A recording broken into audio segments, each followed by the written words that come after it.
नमस्कार दोस्तों, मैं संजीव कुमार वर्मा, सहआचार्य एसपीसी गवर्नमेंट कॉलेज अजमेर से आप लोगों से मुखातिब हूँ। हम जैव भूगोल के बारे में या बायोजोग्राफी के बारे में कई टॉपिक्स पर पहले चर्चा कर चुके हैं। इकोलॉजी की फंक्शनिंग क्या है, फूड वेब क्या है, फूड चेन क्या है,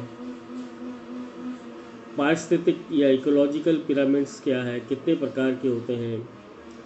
अब हम चर्चा करेंगे कि इन पारिस्थितिक तंत्रों में किस प्रकार से एनर्जी फ्लो होता है या एनर्जी फ्लो है क्या। पहले तो हम इस बात में चर्चा करेंगे कि एनर्जी फ्लो है क्या।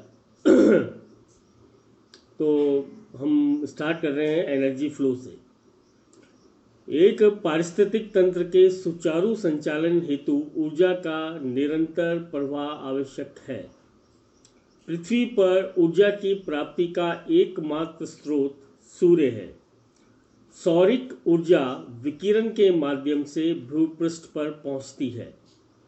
सजीवों को विभिन्न जैविक क्रियाओं के लिए ऊर्जा की आवश्यकता होती है।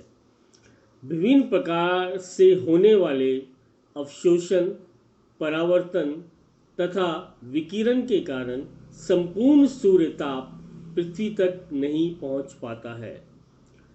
इसका 25% बादलों द्वारा व 9% वायुमंडल में उपस्थित धूल कणों द्वारा परावर्तित कर दिया जाता है।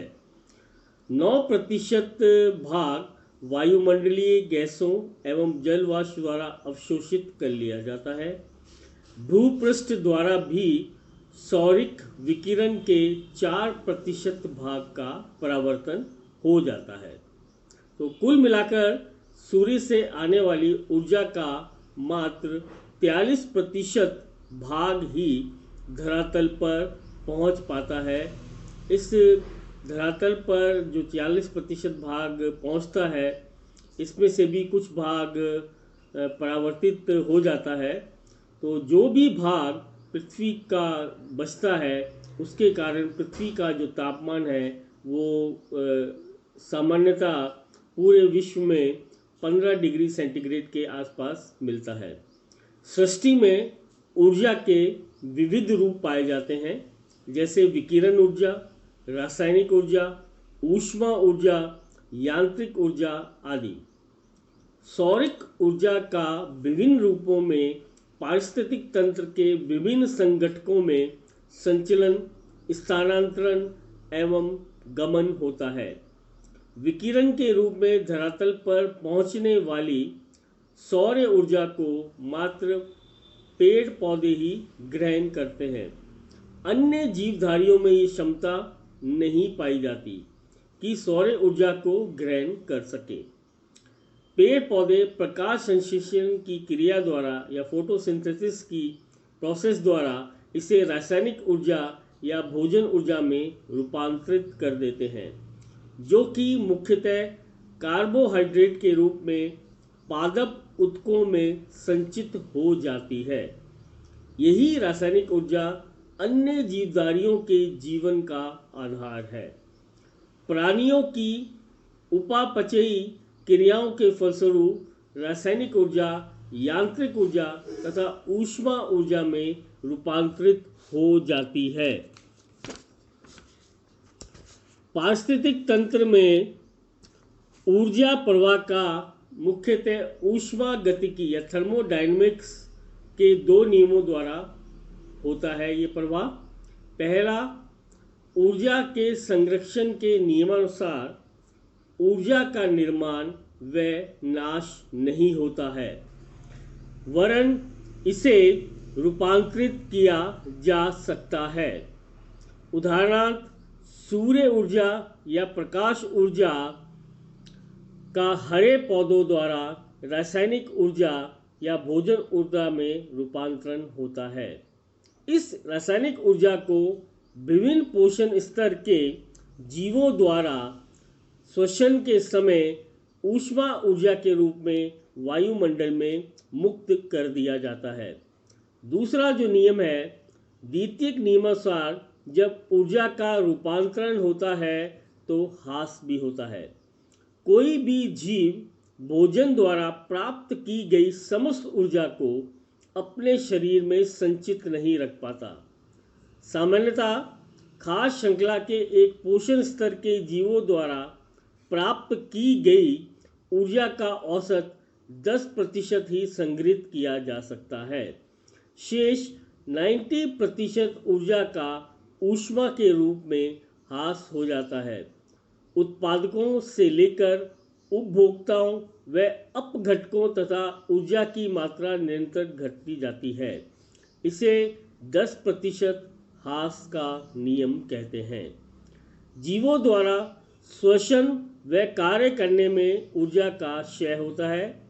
मृत जीवों से ऊर्जा का कुछ भाग वायुमंडल में मुक्त हो जाता है एवं कुछ अपघटकों में स्थानांतरित हो जाता है। पारिस्थितिक तंत्र में ऊर्जा का प्रवाह एक दिशान्मुख या एक दिशीय या यूनिडायरेक्शनल होता है। ऊर्जा का चक्रण नहीं होता।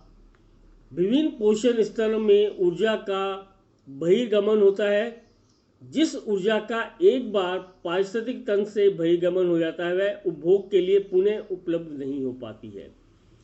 लिंडमैन, ऑडम, टील, कोज़लोवस्की आदि ने पारिस्थितिक तंत्र में ऊर्जा प्रवाह के संबंध में अपने विचार प्रस्तुत किए। सर्वप्रथम लिंडमैन ने 1942 में मिनीसोटा की सीडार बोग झील के पारिस्थितिक तंत्र में उत्पादकों, शाक बख्शियों व मांस बख्शियों में ऊर्जा प्रवाह को रेखाचित्र द्वारा स्पष्ट किया था। पारिस्थितिक तंत्र में ऊर्जा के एक दिशीय प्रवाह को ऑडम ने रेखाचित्र द्वारा स्पष्ट किया। पोषण स्तरों को तथा नलिकाएं ऊर्जा प्रवाह को प्रदर्शित करती हैं। नलिकाओं की क्रमशः घटती हुई चौड़ाई विभिन्न पोषण स्तरों में कम होती हुई ऊर्जा की मात्रा को दर्शाती है। ओडम द्वारा प्रस्तुत ऊर्जा प्रवाह के सरल मॉडल के अनुसार हरे पादपों, जिसको आप उत्पादक भी कह सकते हैं, को सूर्य प्रकाश से प्रतिदिन प्रति वर्ग मीटर 3000 किलो कैलोरी ऊर्जा प्राप्त होती है। इसका लगभग 50% भाग या यूँ कह लें कि 1500 किलो कैलोरी ही पादप ग्रहण कर पाते हैं। शेष भाग वायुमंडल में मुक्त हो जाता है। प्रथम पोषण स्तर अर्थात हरे पादपों द्वारा प्राप्त ऊर्जा का मात्र 1%, जिसको आप 15 किलो कैलोरी ही रासायनिक ऊर्जा या भोजन ऊर्जा में रूपांतरित हो पाता है। प्राथमिक उपभोक्ता अर्थात द्वितीय पोषण स्तर के जीव जो पादपों को भोजन के रूप में प्रयुक्त करते हैं, वे अपने शरीर में मात्र इसका 10% भाग 1.5 किलो कैलोरी तथा द्वितीयक उपभोक्ता अर्थात मांसाहारी प्राणी जो इन शाकाहारियों का भक्षण करते हैं, मात्र 10 से 20% 0.15 किलो कैलोरी से लेकर 0.3 किलो कैलोरी तक ही ऊर्जा का संग्रहण कर पाते हैं। अर्थात उत्पादकों को प्राप्त हो रही ऊर्जा 3000 किलो कैलोरी का मात्र 0.01% भाग ही तृतीयक पोषण स्तर के जीवों द्वारा उपयोग किया जा रहा है। एक पोषण स्तर से दूसरे पोषण स्तर में ऊर्जा के प्रवाह के दौरान 90% ऊर्जा का ह्रास होता है एवं 10% भाग ही संग्रहित किया जा सकता है या होता है। अतः जो जीव खाद्य श्रृंखला की प्रारंभिक कड़ी या प्रथम पोषण स्तर के जितना निकट होता है, उसे ऊर्जा की उतनी ही अधिक मात्रा प्राप्त होती है। लंबी खाद्य श्रृंखला के अंतिम सिरे पर ऊर्जा की मात्रा बहुत ही कम रह जाती है। अतः कुछ ही जीवों का पोषण हो सकता है।